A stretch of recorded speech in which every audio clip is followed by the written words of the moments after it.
Bonjour et bienvenue à cette nouvelle vidéo de la chaîne Un brin d'ADN. Et pour cette vidéo-ci, j'aimerais faire la distinction entre les ancêtres génétiques et les ancêtres généalogiques.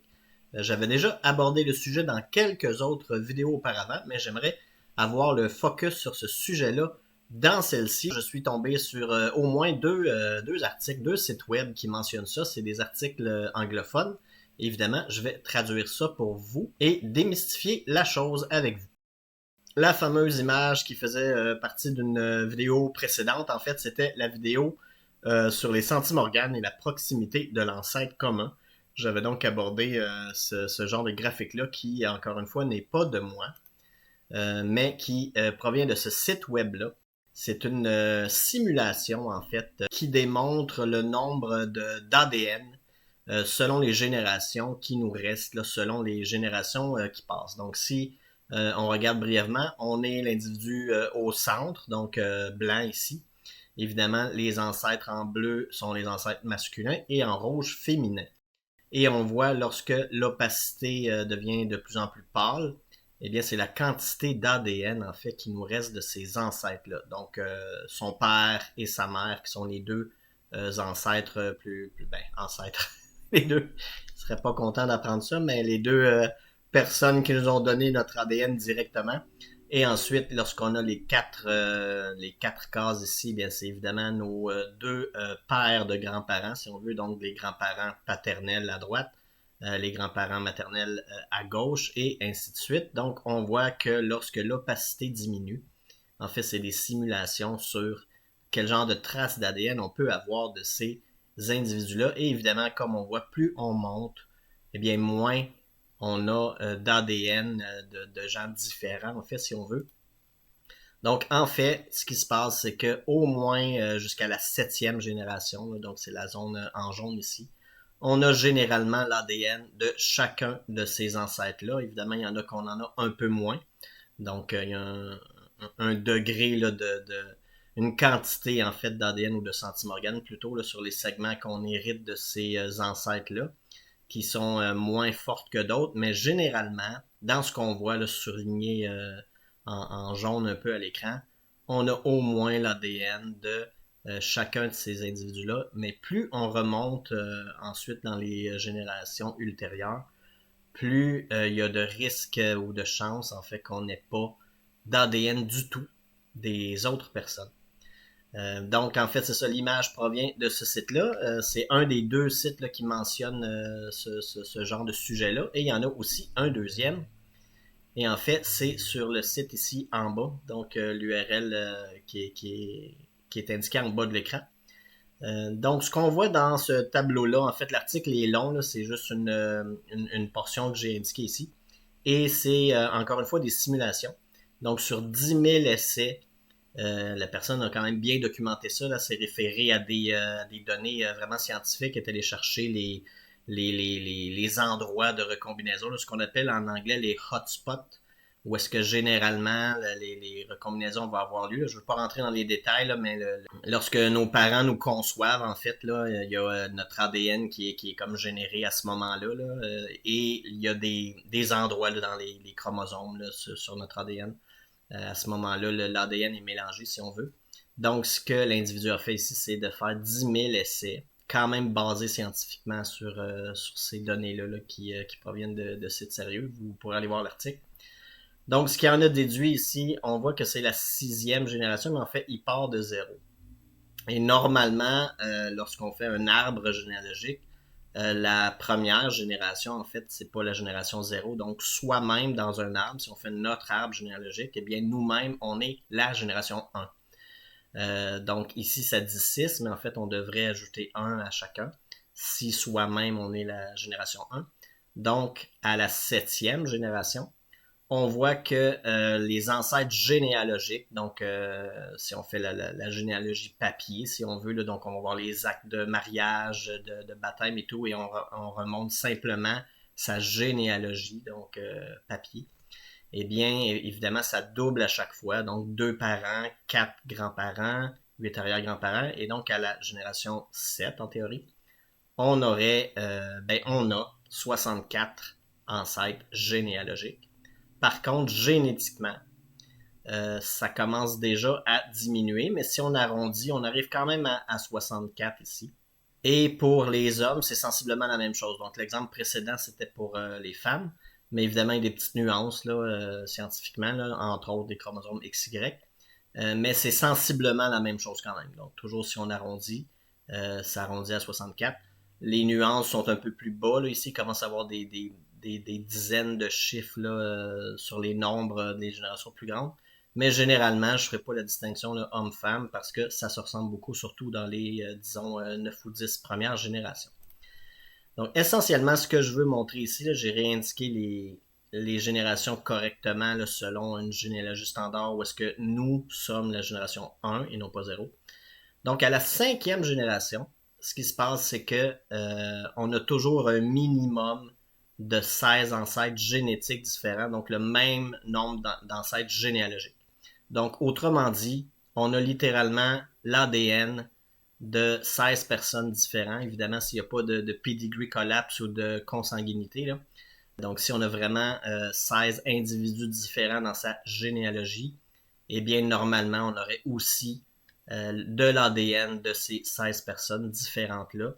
Mais ça commence évidemment à changer. Là. Ici, on voit que ça reste 16, donc sans devoir arrondir. Mais à partir de plus haut que la 5e génération, il commence à avoir certaines différences. Donc, sur les 10 000 essais, eh bien, il y a un des ancêtres dont on aurait pu l'ADN rendu à la 6e génération, en fait, si on voit. Mais jusqu'à la 5e, on a l'ADN de tout le monde.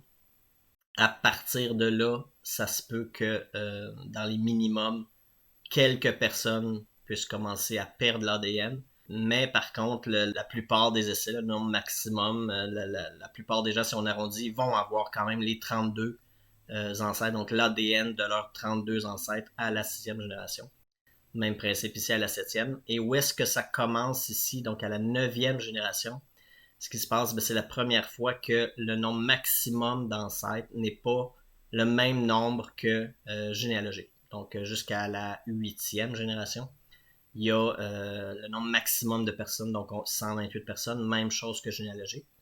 Mais à partir de la 9e, il commence, en fait, c'est que tout le monde vont perdre l'ADN de certains ancêtres à la 9e génération. Donc, même s'il y a 256 ancêtres généalogiques dans son arbre, eh bien, génétiquement, les traces ADN qu'on a de ces gens-là, il y a à peu près plus personne qui peut prétendre avoir l'ensemble de segments d'ADN de ces ancêtres-là à partir de la 9e génération.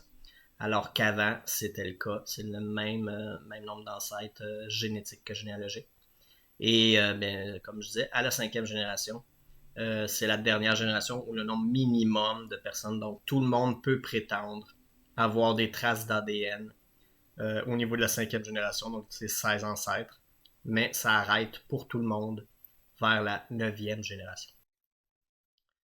Et par exemple, si on atteint jusqu'à la 16e génération, si on continue ce genre de principe-là, à la 16e génération, même si généalogiquement, il y aurait plus de 32 000 ancêtres à ce niveau-là, parce que ça double à chaque fois, eh bien, comme trace d'ADN, on aurait l'ADN d'à peu près là, tout juste au-dessus de 1000 individus différents, dont on aurait l'ADN, même si dans son arbre généalogique, ça dépasserait 32 000. Donc, par exemple, si je donne un exemple de Charles II d'Espagne, là, qui est quand même un cas de figure de consanguinité, si on veut, c'est son arbre généalogique à lui, là, en partie, qui explique d'où provient sa consanguinité. Ce que je veux illustrer par là, en fait, c'est basé sur ce qu'on a vu précédemment. Eh bien, si on prend l'exemple que Charles II, c'est son arbre à lui, donc c'est la génération 1. Donc, on remonte 2, 3, 4, 5, 6, 7 et 8. Donc, on commencerait à tomber potentiellement dans ce genre de cas de figure-là où est-ce que l'individu commence à perdre des traces d'ADN d'ancêtres à partir de ce niveau-là. Ça ne veut pas dire que c'est son cas à lui, mais c'est juste pour illustrer que quand on calcule, j'ai fait aussi des vidéos là-dessus là, sur le calcul de consanguinité. Et la formule que j'utilisais pour ces vidéos-là était quand même assez simpliste, peut-être même trop simpliste, là, je le mentionnais. Mais c'est un des cas de figure qui explique que ça peut être justement, pas nécessairement simpliste, mais ça gonfle le degré de consanguinité parce que dans la vraie vie, basé sur ce qu'on a vu, mais il est possible que ce couple d'ancêtres-là n'ait plus aucune trace d'ADN rendu là. Parce que c'est les générations où est-ce que ça commence potentiellement à ce qu'on n'ait plus l'ensemble de l'ADN. Mais évidemment, il y aurait l'ADN, là, on se rendrait jusqu'à 5 ou 6 générations. Donc, il y aurait assurément l'ADN de tous ces individus-là. Mais justement, rendu à cette hauteur-là, ça commence à avoir des ancêtres qui sont juste plus dans notre ADN du tout. Donc, c'est des extraits là, du site, d'un des deux sites, en fait. J'ai mis l'adresse en bas. Je vais vous le traduire, évidemment. Donc, l'article commence en disant, tout en haut là, de l'article, donc la réponse courte, en fait, il vend son punch, comme on dit. C'est que les ancêtres génétiques, donc de traces d'ADN qu'on a de ces individus-là, doublent à chaque fois, mais jusqu'à la 8e génération à peu près, probablement 9e là, dans son cas à lui, parce que lui il part de zéro, mais jusqu'à la 8-9e génération, disons, ça arrête de doubler. Et ce qui se passe, c'est que plutôt à chaque génération qui s'ensuit, c'est plutôt 68 ancêtres différents qui s'ajoutent. Donc au lieu de doubler 2, 4, 6, 8, 16, éventuellement à la 8e, 9e génération, c'est plus une quantité fixe d'individus dont on conserve l'ADN plutôt que ça double à chaque fois. Et ici, dans ce paragraphe-là, ce qu'il mentionne, c'est que la différence entre les ancêtres généalogiques et génétiques, c'est que les ancêtres génétiques sont évidemment ceux dont on a l'ADN dans nos cellules à nous. Ils sont en fait un sous-ensemble, si on veut, de l'arbre généalogique. Donc, les individus dont on a vraiment l'ADN sont un sous-ensemble seulement de son arbre généalogique. Il mentionne que les humains ont environ 3 milliards de paires de bases dans l'ADN. Donc, cette limite-là du fait d'avoir 3 milliards de paires de bases, ben, automatiquement va limiter le nombre d'ancêtres génétiques possibles à cette quantité-là. Donc, on peut pas avoir, on en a moins que ça, en fait, là, dans la réalité. Mais de toute façon, ce qu'il dit, c'est que de toute façon, là, admettons que ça doublerait à chaque fois, de toute façon, il y a une limite de paires bases dans l'ADN et on peut pas avoir une plus petite unité qu'une paire de bases. Donc, de toute façon, ça arrêterait à 3 milliards.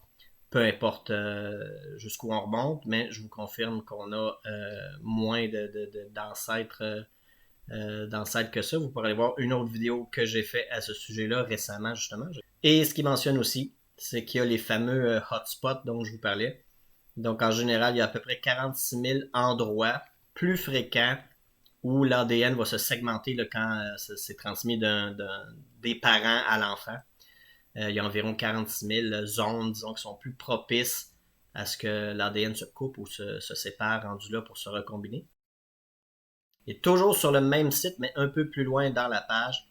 Donc, ce qui mentionne un peu, c'est le détail là, de où est-ce que la quantité exponentielle double à chaque génération. En fait, c'est dû au fait qu'on a des paires de chromosomes. Donc, on a 22 paires d'autosomes, là, qui sont les chromosomes non sexués, donc sans compter les X et Y. Donc, peu importe si on est un homme ou une femme, on a ces 22 paires de chromosomes-là qui sont pareils. Et ce qu'il mentionne justement, c'est que lorsqu'on commence avec soi-même, ben, les parents donnent exactement 22 chromosomes. Donc, la mère va donner 22 chromosomes, le père va donner 22 chromosomes là, sur les autosomes. Donc, on a exactement 50% de l'ADN du père et de la mère, si j'exclus X et Y. Et ensuite, ce qui se passe, c'est que les grands-parents, eux, étant donné que c'est une génération plus haut, ben, on n'a pas autant d'ADN2, donc on a un côté, donc on sépare le 23 en deux, donc il y a à peu près 12 paires seulement de chromosomes où est-ce que chaque grand-parent nous transmet de l'ADN. Et les arrière-grands-parents, ben, c'est un côté sur 6 paires, etc., etc.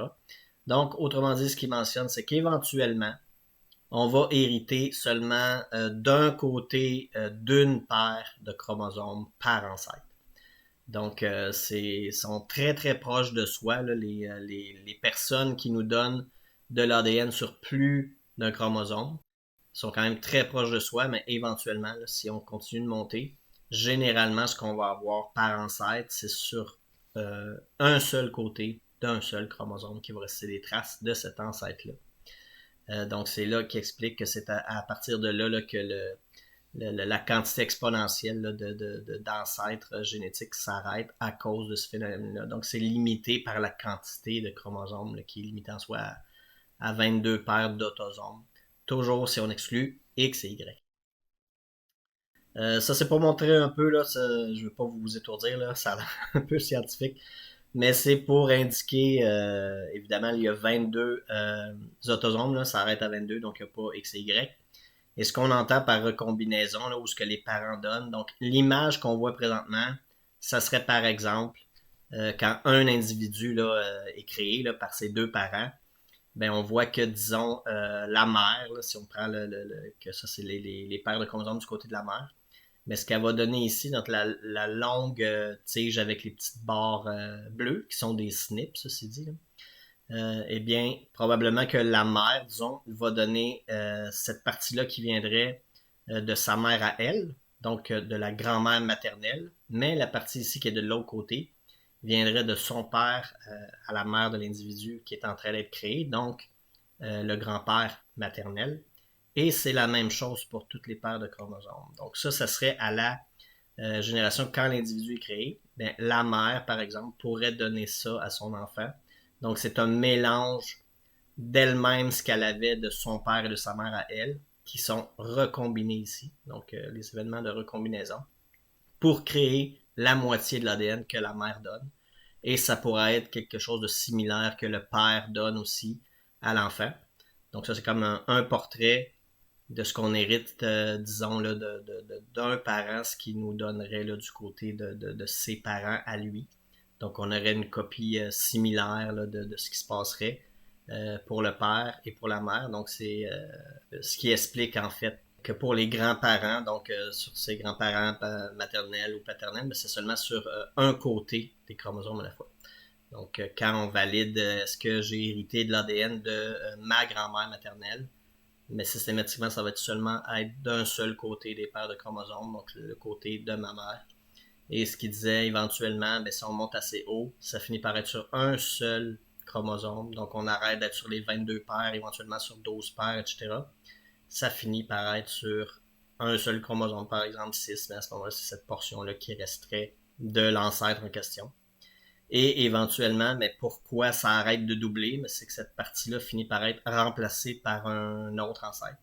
Donc, c'est complètement expulsé de l'ADN de l'individu. Donc, c'est pas seulement que ça devient tellement recombiné. Donc, si on coupe un spaghetti tout le temps en deux, c'est pas nécessairement ce qui arrive. Là. C'est pas le fait d'avoir un spaghetti puis de le couper constamment en deux puis qu'on a juste des petits morceaux. Bien, c'est carrément que ça disparaît littéralement. Là. Éventuellement, avec les recombinaisons, il y a carrément de l'ADN de certains ancêtres qui sont juste plus du tout dans l'ADN. Donc c'est pas que la quantité n'est plus détectable, c'est vraiment qu'il n'y en a plus du tout pour certains individus. Et sur l'autre site qui en parle aussi, là, une petite information que je trouvais intéressante que je vais traduire aussi. Donc la quantité des ancêtres génétiques, il arrive à la même conclusion. Donc au début, ça double en fait. Un ancêtre généalogique soit aussi un ancêtre génétique. Donc on a l'ADN de ces personnes-là. Mais un peu comme l'autre site, là, après quelques générations, ça arrête aussi de doubler chaque fois. Et ça devient plutôt un nombre fixe d'ancêtres qui s'ajoute sur les générations là, qui dépassent la génération 9 ou 10. Donc c'est pour montrer qu'ils arrivaient à la même conclusion. C'est pas exactement les mêmes quantités d'ancêtres, mais les deux sites différents arrivaient à la même conclusion que passé une certaine génération, ça arrête de doubler et le nombre d'ancêtres devient plutôt fixe. Donc voilà, j'espère que vous avez apprécié. J'espère que c'était pas trop technique. Il y avait beaucoup de texte là. Désolé s'il n'y avait pas assez d'images. Je suis quelqu'un qui est visuel à la base, donc je comprends ceux que quand il y a trop de texte ou de schéma de chromosomes, c'est plus compliqué.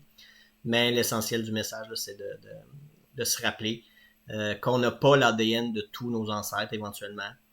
Passé une certaine génération, on expulse complètement l'ADN, les traces d'ADN de certains individus et on n'a que l'ADN d'une portion de son arbre généalogique.